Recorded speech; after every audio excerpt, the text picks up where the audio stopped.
2 icing cake ஆர்டருக்கு வந்திருந்தது. அதுக்கு வெனிலா ஸ்பாஞ்ச் கேக் தான் கேட்டிருந்தாங்க. இந்த கேக் செய்கிறதுக்கு 1.5 கிலோ பட்டர், 1.5 கிலோ கோதுமை மா, 6 தேக்கரண்டி பேக்கிங் பவுடர், 1.5 கிலோ சீனி, 6 மேசைக்கரண்டி நிடோ பால்மா, ஃப்ரீ ரேஞ்ச் முட்டையில் 24, வெனிலா சேர்த்து கேக் செய்திருந்தேன் நான்.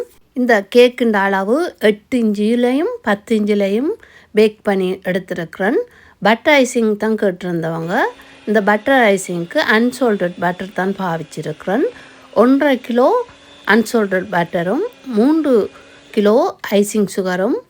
இந்த பட்டர் ஐசிங்க்கு நான் பைட் சாக்லேட்டில் 2 பாரை மெல்ட் பண்ணி இதோட சேர்த்து பட்டர் ஐசிங் செய்திருக்கிறேன்.